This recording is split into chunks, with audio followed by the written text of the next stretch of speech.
Good morning, gentlemen. My name is Jay Parker. I'm from Washington State. And this question regards mistakes. So that being the case, it should probably be directed to Mr. Munger. Mr. Munger, I know you're fond of evoking humility to promote rational thought. So my question is, what's the most recent business mistake that you've made, Mr. Munger, and why did it occur?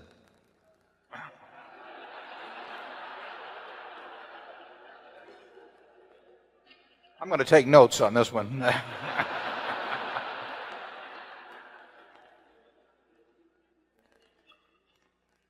The mistakes that have been most extreme in Berkshire's history are mistakes of omission.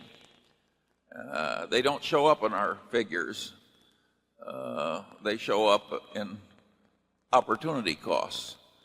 In other words, we have opportunities. We almost do it. In retrospect, we can tell that we were very much mistaken not to do it. In terms of the shareholders, those are the ones in our history that have really cost the most. And very few managements do much thinking or talking about opportunity costs. But Warren, we have blown billions and billions and billions. I might as well say it. You're right, right. And we keep doing it. Some might say we're getting better at it. I don't like mentioning the specific companies because we may in due course want to buy, do so at our price.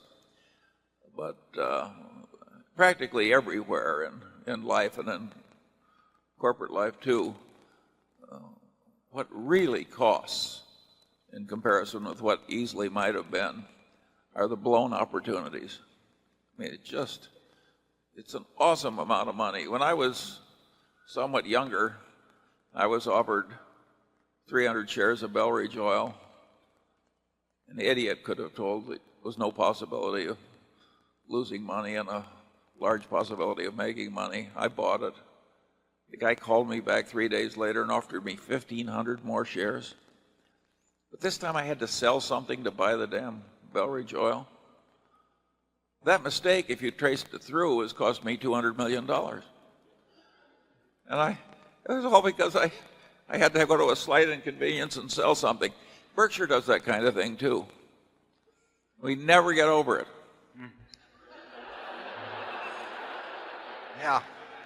I might add that when we speak of errors of omission, of which we've had plenty, and some very big ones, we don't mean not buying some stock where a friend runs it or we know the name and it went from 1 to 100. That doesn't mean anything.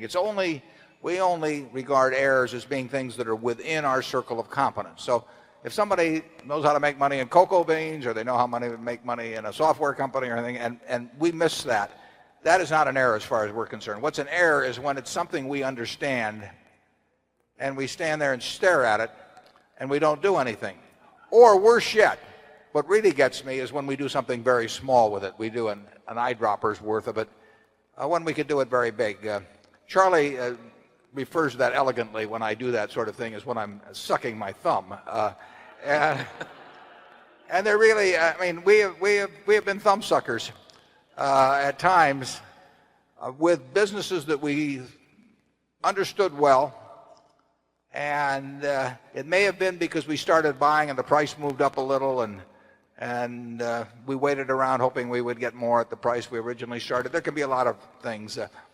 But those are huge mistakes.